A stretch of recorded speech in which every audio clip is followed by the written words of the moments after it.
The wind carried no mercy across the prairie that evening. It came in sharp, whistling blades, curling around the splintered fence like a snake hissing through dry grass. The sun, a sinking coin buried in soot-stained clouds, cast a ghost light over the field. Dust swirled in little devils around the empty plains, and the world held its breath. Two women stood tied to the fence, ankles raw, wrists bruised, faces turned from each other not out of disdain, but shame. Their backs bore the prints of rope, and their spirits, weathered thin, sagged under the weight of what had been done to them. One held an infant wrapped in a quilt patched from scraps, a quiet heartbeat tucked close to her chest. The other, older by a decade or perhaps just by sorrow, stared at the horizon with eyes that had stopped hoping. No voices, no names exchanged, just breath visible in the chill and the soft mewling of the baby, like the land itself was sobbing through her. The rider came in from the west, slow, deliberate, tall in the saddle. His coat was black and worn at the hem, one side of his hat drooping low enough to shade eyes that saw too much. He didn't ride fast. He didn't need to. A man like him, cold, rich, and carved from the same stone as the land, let silence do the talking. They said he owned more acres than any soul this side of the river. Said he buried love with his wife and never spoke to God since. He carried a rifle, but it was the hollowness in his gaze that turned men to silence. His horse snorted as he slowed, crunching dry sage beneath its hooves. The women looked up, instinct stiffening their spines, as if even rescue might carry punishment. He dismounted without a word, walked with the stillness of snow falling on pine. His eyes, pale like morning frost, flicked from one woman to the other, then to the baby, whose blanket had begun to slip. The infant's cheek was flushed, her tiny fingers curled in protest against the cold. He drew a knife, not quick, not threatening. The blade caught the last light of dusk as he stepped forward and sliced through the rope, binding the elder woman first, then the younger. Neither moved at first. Shock perhaps or disbelief. He crouched, gently peeled the baby from her mother's arms, and inspected her, quiet and clinical. No bruises, no blood, just filth and the lingering scent of cruelty. The women stood free but rooted, unsure if the nightmare was ending or simply changing faces. Barnes west. Half-mile, he said finally. Voice like gravel wet with whiskey. Got a roof. No one's using it. The woman with the baby nodded once. Her lips cracked. She didn't thank him with words. Her pride, or perhaps her pain, forbade it. But her eyes held his for a breath longer than they should have. He handed her a flask, then shrugged off his coat and wrapped it around the infant. The baby stirred, eyes fluttering open. Something flickered across his face. Maybe memory. Maybe regret. He turned, mounted again, and rode off into the dusk like a ghost fading into fog. No glance back. Or so they thought. But beneath a sycamore not far off, he paused. Looked once, just once, at the figures retreating toward the old barn. Then he disappeared into the coming dark. In the barn, they found hay dry enough to sleep on, though the air was bitter and the boards groaned like tired bones. The older woman built a small fire with shaking hands. The younger one fed the baby warm water from the flask. No words passed between them, but the silence was no longer cruel. It was shared. Far off, the lights of the main house blinked once in the distance like a lighthouse too proud to admit it missed the sea. He sat alone at the edge of his porch, booted feet resting on a crate, hat in his lap. A bottle of rye dangled from one hand. The stars came out reluctantly, like children summoned after a scolding. He didn't drink. Just watched the barn, a single orange glow flickering faintly through its slats. Silas, the old ranch hand, appeared like a shadow molded from dirt and dusk. Brought back strays again, he murmured, settling on the steps without invitation. The cowboy did look his way. Wasn't strays. Was people. Ain't much difference anymore, Silas said, tugging a tobacco pouch from his pocket. Least not in the eyes of them that left Em there. They kin. Silas spit softly. In-laws. After the man they shared went missing. Said they shamed the name. Bound them up like cattle for auction. Silence stretched between them, like barbed wire. She got a baby, the cowboy said finally. Silas nodded. Girl. Few months. Quiet thing. Like she knows not to cry too loud in a world that bites back. The cowboy closed his eyes for a moment. Behind his lids, memories stirred. A different child, a different barn, a colder winter. Too much snow. Too little time. A grave dug in frozen soil. She'll stay, he asked. Silas shrugged. You didn't tell her to leave. She can't stay forever. No, but maybe she can stay long enough. Another silence. Then Silas rose, brushing off his knees. Some hearts don't thaw with fire, he said over his shoulder. They thaw with mercy. Inside the barn, the women slept in fits. The older one closest to the fire, one hand on a rusted pipe. The younger, curled around the baby like a shield. Her eyes never fully closed. Trust, after all, isn't something that returns with rope burns still fresh. She listened to the wind whistle through the slats and the baby's breathing. Every sound felt like a question. She didn't know the man's name. Didn't need to. He was cold like stone, but steady like earth. He hadn't asked who she was or what she did. He hadn't tried to fix her or make promises. He just cut the rope and handed her warmth. Outside, a coyote howled. The baby stirred, whimpering once. The mother rocked her gently, humming a lullaby older than her own memory. The sound was fragile, barely more than breath, but it held power in its quiet. In the distance, the cowboy lit a lantern in the window. Just one. Just enough. Then he sat down again, bottle unopened, eyes fixed on nothing but the barn. The wind quieted for a while, as if the prairie itself was listening. And somewhere in that breath between sorrow and sleep, the woman with the baby whispered words not even the wind could carry. Please, let this be enough. She wasn't sure who she meant. The man who saved her. The child in her arms. Or herself. The days slipped by with the slow grace of wind carving lines in stone. Morning light crawled through the warped boards of the barn like forgiveness through stubborn memory. Quiet, reluctant, but persistent. The land never rushed. Neither did the man who watched it from the porch, nor the woman who rose each day to meet it with her child cradled against her ribs. She never spoke unless she needed to, and even then, her words came like water drawn from a deep well, measured, clean, and hard-earned. He didn't ask her to explain who she'd been before the fence. He didn't ask what the child's name was or whether the man they'd both buried in their own way ever loved her back. The cowboy knew that some things left unsaid hung heavier in the soul than those spoken aloud. But he noticed things. He noticed how she would sleep in shifts, 2 hours on, 1 off, her hand always resting on the baby's back, as if to remind the world it couldn't take her too. He noticed the way she held a nail in her teeth as she repaired the barn door, unbothered by splinters or the ache in her shoulders.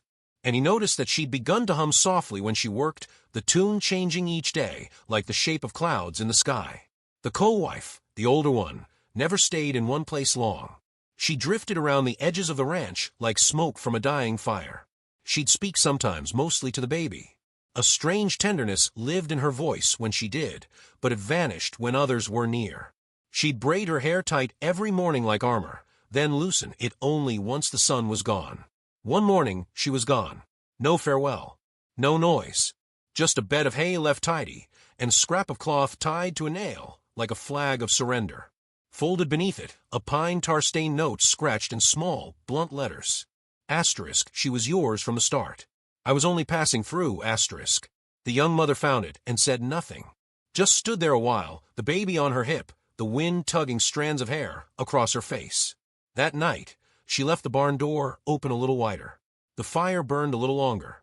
The cowboy didn't speak of the co-wife. When Silas brought it up, asterisk, you reckon she'll come back? Asterisk, he only shook his head. If she had roots, he said, they were shallow. The mother stayed. Not because anyone told her to, not because she asked permission. She simply began doing things, carrying water, feeding the goats, stitching the torn tarp, covering the chicken coop. When the saddle girth snapped on his best gelding, she repaired it with hands that had once hemmed her husband's coat. She moved into the bunkhouse after the 3rd night of heavy rain. The barn had started to leak. He didn't invite her. She didn't ask. But he left a blanket folded on the cot, and the stove lit before dawn. They did not live together. Not in the way that people whispered about. She kept to her space. He kept to his. But they shared the land now, like two strangers riding in the same wagon, never quite speaking, but always watching the same road. The baby grew louder, stronger. Her cries no longer trembled with fear, but rang with demand. She grabbed at things, hair, spoons, the rim of her mother's blouse. The mother laughed for the first time the day the child reached up and pulled her hat off. It wasn't a loud laugh. It broke halfway through like she'd forgotten how to let joy move through her fully. But the cowboy heard it from across the yard. That night, he carved a wooden rattle from a branch of juniper and left it by the bunkhouse door. She picked it up with the care of someone touching an offering from a god, touched it to her lips, then to the baby's hands. She never mentioned it to him. But the next morning, she left a jar of goat's milk by his saddle. They began trading kindness like settlers trading seeds. A gesture here, a favor there, never acknowledging the currency between them. And yet the air began to shift. He told her how to watch for snake nests under the porch. She told him when the goats began favoring one leg, which meant rain was coming. He taught her how to split logs clean down the middle. She taught him the tune that made the baby stop crying. Slowly, a rhythm emerged, unspoken but steady, like a heartbeat buried in the chest of the earth. But nothing stays untouched forever. They came back for her. It was near sundown when the riders appeared. 3 of them, all with the same wide-set jaw and hard eyes. Kin of the dead man. The in-laws. Their boots hit the dirt like gunfire. One carried a paper he claimed was from a judge. Another had a length of rope. The third just watched her, lips curled in a grin that had no joy in it. "We came for what's ours," one said. "The girl. The child." The cowboy stepped out from the barn's shadow. The sunset caught the line of his jaw, sharp and unmoved. "She's not yours," he said, flat and firm. "She was his," they argued. "His kin, his seed. That baby's blood runs in our line. She's not property. You keepin' her," one sneered. "You planning to raise that child like your own?" The silence stretched. The cowboy glanced at the baby, nestled in her mother's arms, cheeks flushed, eyes wide and innocent. "No," he said, "but I won't let you hurt her." The man with the rope stepped forward, but stopped short when he saw Silas leaning on the fence with a rifle across his lap. "You don't want to press this," Silas said softly. "Man might not care about the law, but he don't forget kindness." They left, spitting in the dust. "This ain't over," they called. The mother hadn't said a word the whole time, but her fingers clutched the child so tight her knuckles blanched. Her breath came quick, shallow. She stood still long after they rode out, the echo of hoofbeats hanging in the air like a curse. That night, the cowboy didn't light the porch lamp. He stood in the dark, staring at the bunkhouse. Her window glowed. The silhouette of the cradle rocked slow and steady. He watched until his knees ached from standing. Then he turned and walked inside. The next morning, she came to the main house. Not to speak, not to plead. She carried a basket of eggs and a strip of smoked venison, left them by the door, started to walk away. But he opened it before she reached the steps. The baby was on her hip again, her little hand reaching toward him like she remembered the man who had once wrapped her in his coat. He reached out, touched her fingers. They wrapped around his with surprising strength. Neither of them said anything, but something passed between them in that moment, something fragile and wide as the horizon. Not promise, not ownership, but recognition. They were no longer strangers, surviving the same storm. They were people beginning to build a roof together. That evening, she came to the fire pit where he sat whittling by moonlight. She didn't sit, just stood behind him, baby quiet against her chest. "She hasn't cried in days," she said. He nodded, didn't look up. "She sleeps easier when the window faces west." He pointed his knife toward the horizon. "Then I'll move the cradle." She didn't thank him, just turned to go. But before she reached the bunkhouse, she paused and looked back. "You don't talk much," she said. "That's all right. I just hope you keep listening." He nodded again, and for the first time in years, he smiled. Not wide, not easy, but real. The world turned softer in the weeks that followed, though no one dared name the change aloud. The woman no longer glanced over her shoulder each time the wind picked up, and the child, now rounder, louder, filled with light, would toddle between her legs and the porch steps like the earth was hers. The ranch had taken them in, not with ceremony, but with rhythm. The daily work stitched them into its pulse, water drawn from the well, goats herded, the barn mended plank by patient plank. The cowboy still said little. He moved through the land like a man used to being alone and unsure what to do with the company of the living. Yet when the child cried at dusk, he was often there before the mother reached her. When the mother returned from the well, with her hands chapped and red, she would find a folded cloth and salve left on the bunkhouse railing. Nothing was ever said, but everything was understood. Each of them carried their silence like a saddle, weathered and necessary. In town, the gossip had changed tone. At first, the talk was sharp, knotted with suspicion. A widowed rancher with two strangers on his land? One with a child not his own. Men whispered over cards, and women clucked behind cracked windows. But then the story softened. A boy from the trading post told of seeing the cowboy hold the baby while she chewed on his collar. A schoolteacher passed the gate and saw them all sitting on the porch, the woman sewing, the man rocking the cradle with his boot. Whispers turned to wonders. Maybe he wasn't so cold after all. Maybe she wasn't what they'd said she was. Still, peace in the West never lasted long. It began with a rider. He came one morning early when the fog still curled like breath along the fence posts. His coat was fine, too fine, and his boots clean, though his words were dirt-thick and cruel. The sheriff had sent him, he claimed. The baby's father's kin had pressed charges, claimed theft of property, desertion of estate. Legal words meant to strip a mother of her child. The rider didn't flinch when the cowboy stepped out of the barn with his rifle resting across one shoulder.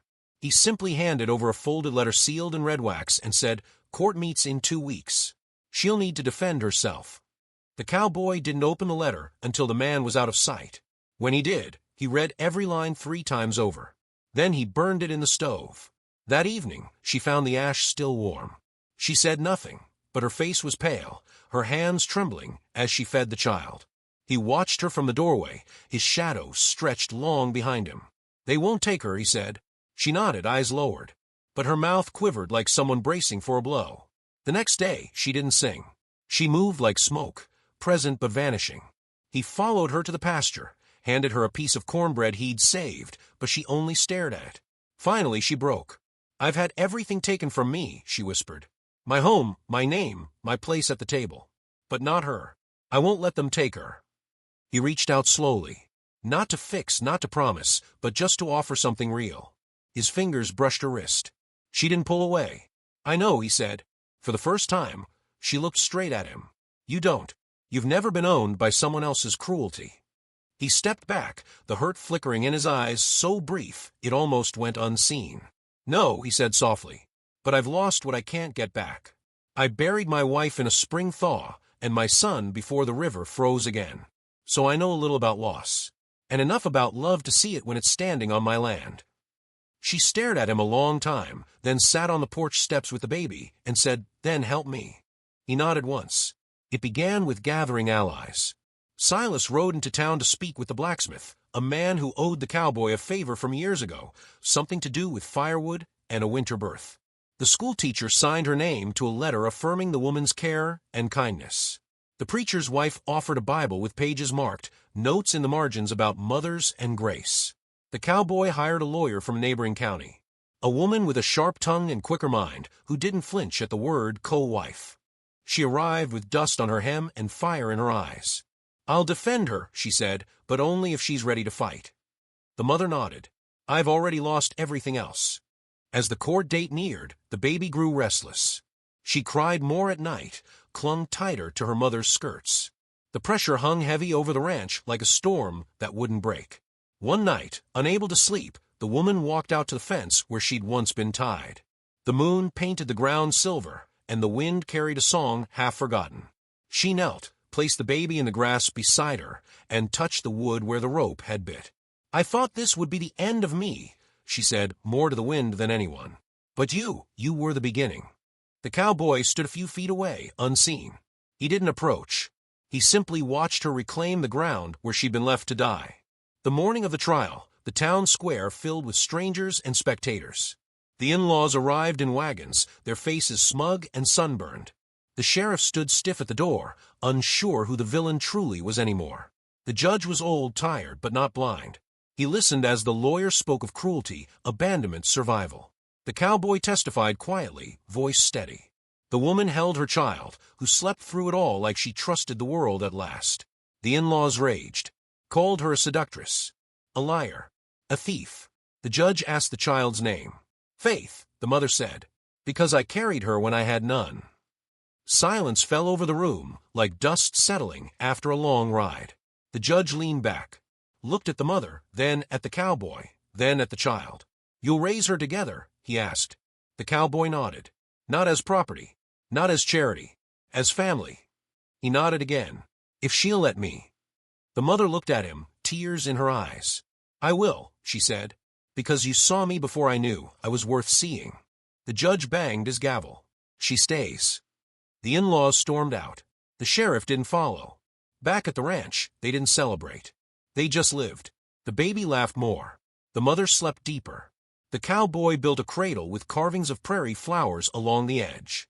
He placed it in the room beside his own. She didn't move in that night, or the next. But on the third night, after the wind picked up and the child stirred in her sleep, the mother appeared at his door with a blanket in her arms. He stepped aside. She entered. She didn't unpack. She didn't kiss him. She just laid the baby down and sat beside him. Together, they listened to the wind howl across the plains. It no longer sounded like sorrow. It sounded like a beginning. Winter came later that year, as if even the wind held its breath.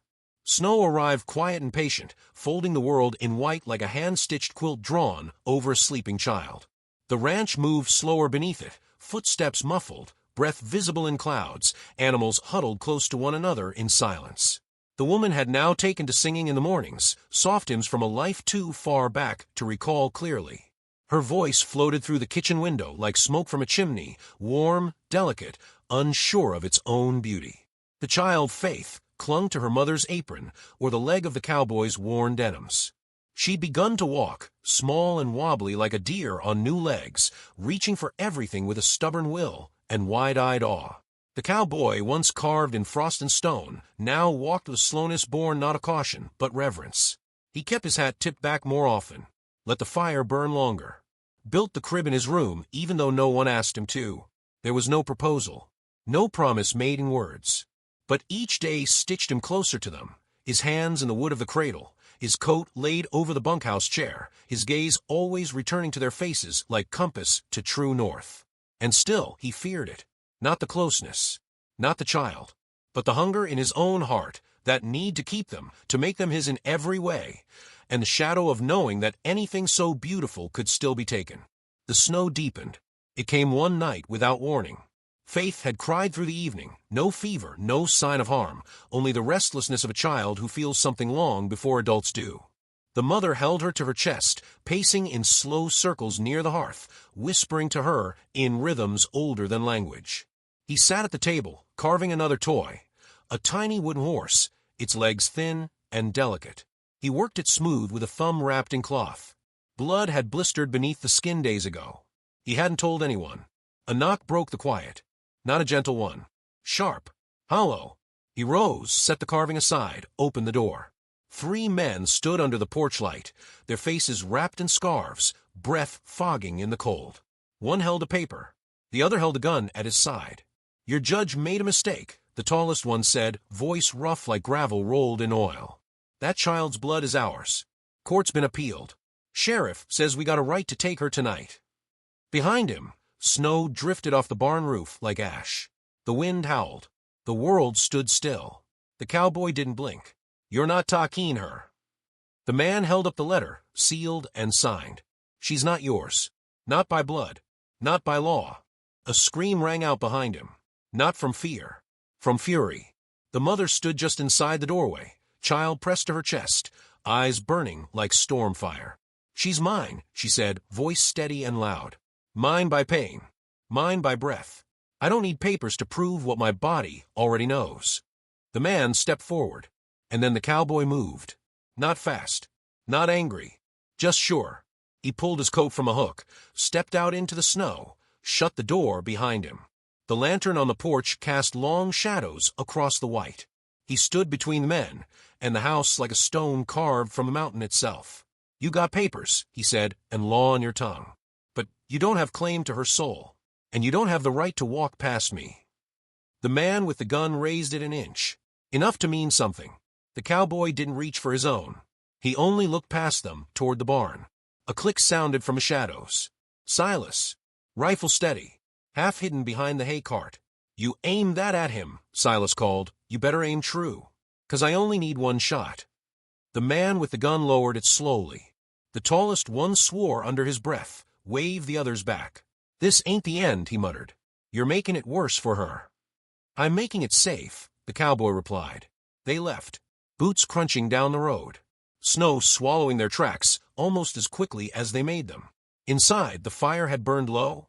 The woman knelt beside the hearth, rocking the baby, cheeks wet but jaw clenched.